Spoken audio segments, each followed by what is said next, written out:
Selamat siang, saya Junior Livin Christine Tambunan dengan NIM 21021132210 akan menjelaskan materi terkait pajak penghasilan di mana dosen pemandu yaitu Bunda Lila Anggraini SE MSIAK.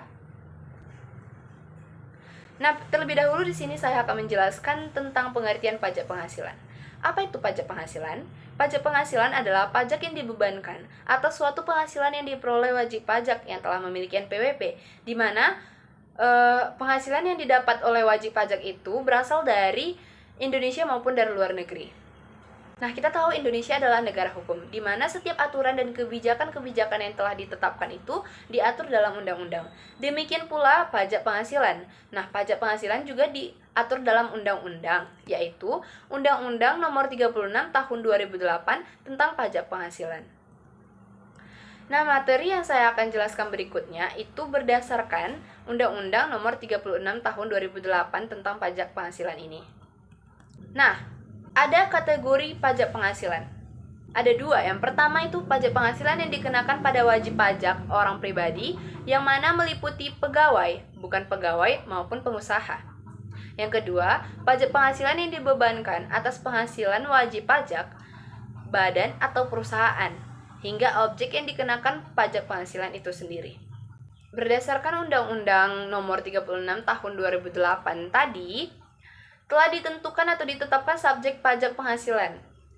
Nah, subjek pajak penghasilan ini menjelaskan tentang siapa saja yang dikenakan pajak penghasilan. Nah, yang pertama itu ada subjek pajak penghasilan orang pribadi, di mana merupakan atau mencakup orang atau orang pribadi yang bertempat tinggal atau berada di Indonesia maupun di luar negeri.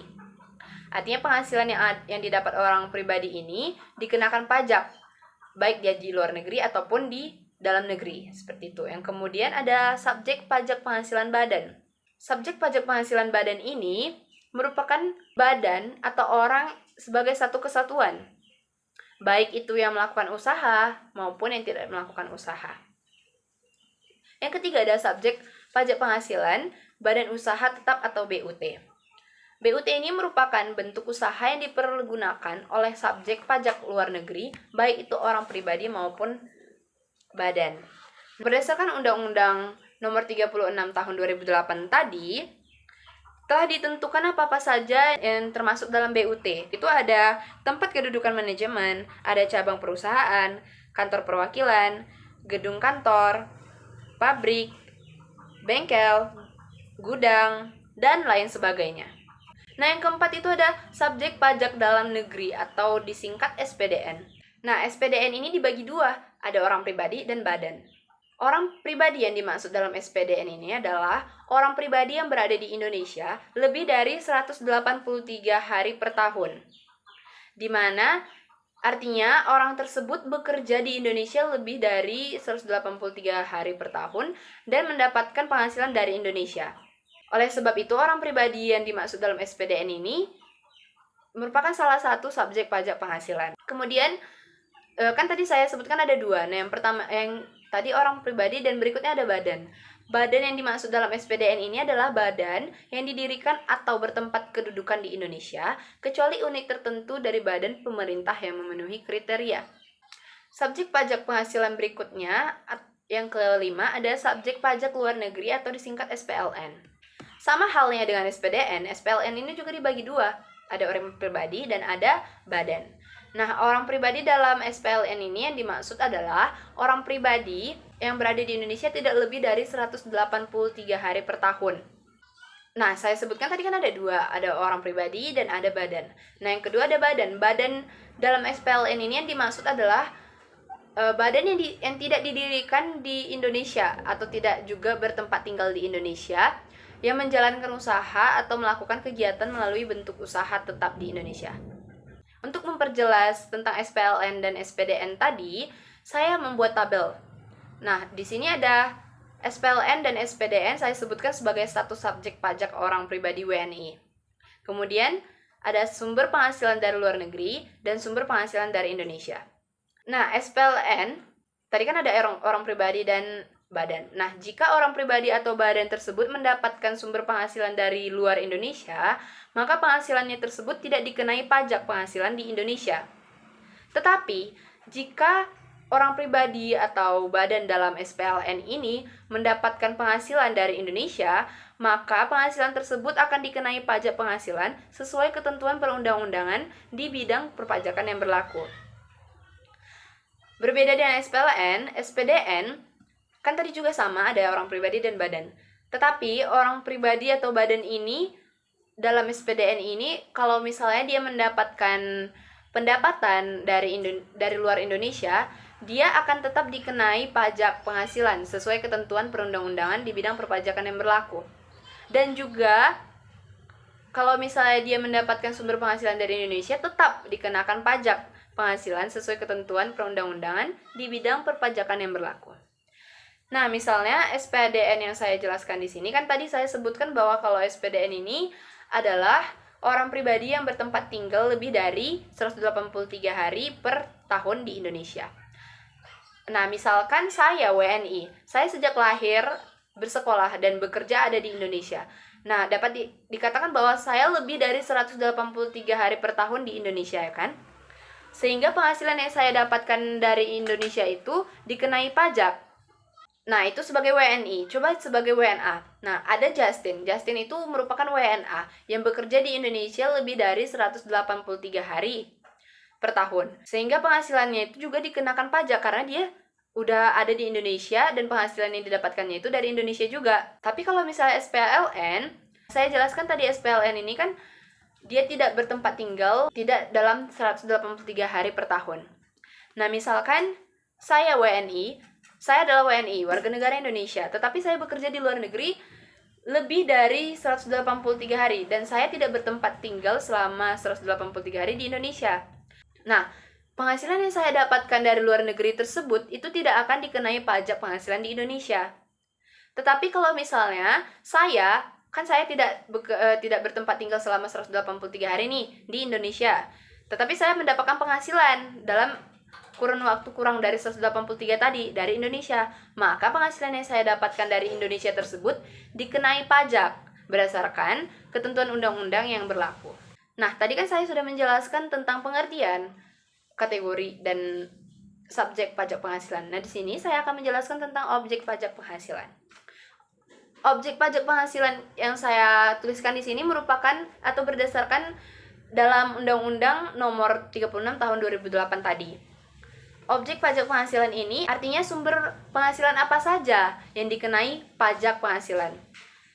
Ada banyak sumber pajak penghasilan yang dikenai pajak penghasilan. Yang pertama itu ada penggantian atau imbalan berkenaan dengan pekerjaan. Yang kedua, hadiah dari undian. Yang ketiga adalah laba usaha. Yang keempat, keuntungan dari penjualan. Yang kelima ada bunga. Yang keenam ada dividen. Yang ketujuh ada royalti. Yang kedelapan ada sewa. Yang kesembilan ada penerimaan pembayaran berkala. Yang kesepuluh ada keuntungan dari pembebasan utang. Yang ke-11 ada keuntungan dari selisih kurs mata uang asing. Yang ke-12 ada selisih lebih karena penilaian kembali aktiva. 13 ada premi asuransi. 14 ada iuran perkumpulan. 15 ada tambahan kekayaan yang belum dikenakan pajak. 16 ada penghasilan dari usaha industri. 17 ada imbalan bunga. Dan terakhir ada surplus Bank Indonesia. Berikutnya saya akan menjelaskan tentang fungsi pajak penghasilan. Nah, fungsi pajak penghasilan ini dibagi menjadi 4. Yang pertama ada fungsi anggaran. Fungsi anggaran di sini bertujuan untuk menyeimbangkan neraca keuangan Indonesia. Nah, yang kedua ada fungsi mengatur atau regulasi. Nah, fungsi regulasi di sini bertujuan untuk yang pertama memperlambat laju inflasi dalam negeri. Yang kedua mendukung aktivitas ekspor di Indonesia. Yang ketiga ada perlindungan pada barang yang diproduksi dalam negeri. Yang keempat ada menciptakan iklim yang ramah dengan investasi sehingga dapat meningkatkan produktivitas ekonomi dalam negeri. Nah, yang ketiga ada fungsi pemerataan atau distribusi. Fungsi distribusi ini berfungsi untuk menyamaratakan atau menyeimbangkan pembagian pendapatan dalam masyarakat dan juga untuk mensejahterakan masyarakat. Nah, yang terakhir itu ada fungsi stabilisasi. Nah, fungsi dari stabilisasi ini adalah untuk menstabilkan ekonomi yang ada di Indonesia. Misalnya Indonesia sedang dilanda inflasi. Nah, di sini fungsi stabilisasi bekerja Agar dapat menanggulangi inflasi, maka pemerintah Indonesia dapat menerapkan pajak yang tinggi kepada masyarakat, sehingga jumlah yang beredar bisa berkurang. Nah, kebijakan pemerintah tersebut merupakan fungsi dari stabilisasi. Kemudian saya akan menjelaskan tentang tarif pajak penghasilan. Dalam Undang-Undang Pajak Penghasilan, itu ada 5 penggolongan tarif pajak penghasilan. Yang pertama, jika penghasilan kita 0 sampai 60 juta, maka kita dikenakan tarif 5%. Nah, yang kedua, jika penghasilan kita 60 juta sampai 250 juta, maka tarif kita itu sebesar 15%. Kemudian, yang ketiga, jika penghasilan kita atau pendapatan kita itu sebesar 250 juta sampai 500 juta, kita dikenakan tarif 25%. Yang keempat, jika penghasilan kita 500 juta sampai 5 miliar, tarif kita dikenakan 30%. Yang kelima, jika penghasilan kita lebih dari 5 miliar, maka kita akan dikenakan tarif 35%. Nah, Direktur Jenderal Pajak atau DJP telah mengatur bahwa tidak semua penghasilan dibebankan pajak. Terdapat penghasilan tidak kena pajak atau disebut dengan PTKP yang akan mengurangi pendapatan neto sebelum akhirnya diperoleh angka penghasilan kena pajak atau PKP. Nah, ada ketentuan-ketentuan PTKP di sini. Pertama, PTKP terbaru wajib pajak orang pribadi adalah 54 juta per tahun. Nah, yang kedua, PTKP terbaru bagi wajib pajak yang telah kawin mendapatkan tambahan sebesar 4.500.000 per tahun. Kemudian ada tambahan PTKP terbaru untuk seorang istri yang penghasilannya secara pajak digabung dengan penghasilan suami, maka dia dikenakan PTKP 54 juta per tahun. Kemudian ada tambahan PTKP terbaru untuk tanggungan, misalkan dia memiliki anak. Nah, maka anak-anaknya tersebut akan dikenakan PTKP sebesar 4.500.000. Nah, ada ketentuannya lagi. Ketentuan jumlah tanggungan tersebut maksimal 3 orang setiap WP. Nah, tadi dikatakan bahwa terdapat penghasilan tidak kena pajak yang akan mengurangi pendapatan neto sebelum akhirnya diperoleh angka penghasilan kena pajak atau PKP. Nah, di sini saya akan mengilustrasikan sebuah cerita. Misalkan Budi adalah seorang lajang. Dan Budi ini bekerja. Penghasilannya sebesar misalkan 6 juta per bulan. Nah, karena dia adalah lajang atau orang pribadi, maka dia PTKP-nya itu sebesar 54 juta. Nah, tadi kan penghasilannya si Budi ini selama sebulan kan 6 juta. Kita akumulasikan, kita jumlahkan penghasilan si Budi selama setahun. Nah, penghasilan si Budi selama setahun itu berarti 72 juta. Kalau per bulan kan dia 6 juta. Nah, berarti kalau dia per tahun adalah 72 juta. Nah, PTKP-nya tadi kan 54 juta. Sehingga kan tadi dikatakan bahwa PTKP akan mengurangi pendapatan neto sebelum akhirnya diperoleh angka penghasilan kena pajak. Nah, artinya di sini seperti ini. 72 juta tersebut kan penghasilannya selama setahun, kita kurangi dengan PTKP-nya. PTKP-nya kan sebesar 54 juta. Kita kurangi penghasilan Budi selama setahun dengan PTKP-nya. Nah, didapatlah 18 juta. Nah, 18 juta inilah yang akan dikenakan PKP atau atau penghasilan kena pajak. Nah, 18 juta ini tadi kan sudah digolongkan. Ada 5 golongan tadi. Kalau misalnya dia 0 sampai 50 juta penghasilan per tahun, maka dia mendapatkan pajak 5%. Nah, kan berarti si Budi ini kan dia penghasilannya yang telah dipotong dari PTKP sebesar 18 juta, berarti dia adalah golongan 1, di mana penghasilannya yang 18 juta ini dikenakan tarif sebesar 5% pajak penghasilan.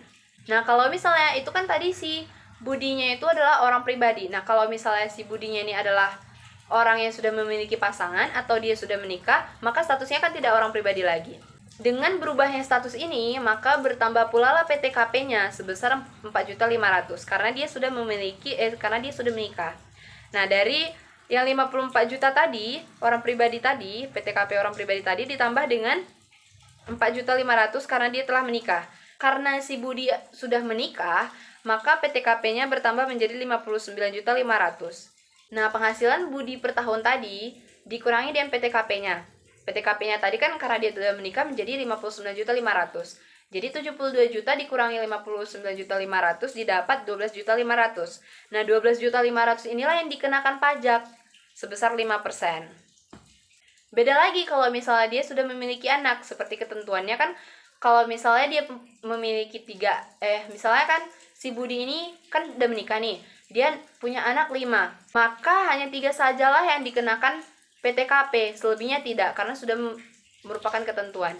Nah, kalau misalnya dia sudah memiliki anak, bertambah lagi PTKP-nya dari 59.500.000 bertambah kan ada 3 anaknya, berarti 3 dikali 4.500.000. Nah, kalau misalnya kita tambahkan PTKP dia yang telah menikah ditambah dengan PTKP 3 anaknya dijumlah, kemudian kita kurangi dengan penghasilannya. Tadi kan 72 juta. Nah, kita kurangi dengan PTKP-nya yang telah ditambah dengan anaknya. Berapa hasilnya itulah yang akan dikenakan pajak. Demikianlah penjelasan saya terkait pajak penghasilan. Sekian dan terima kasih.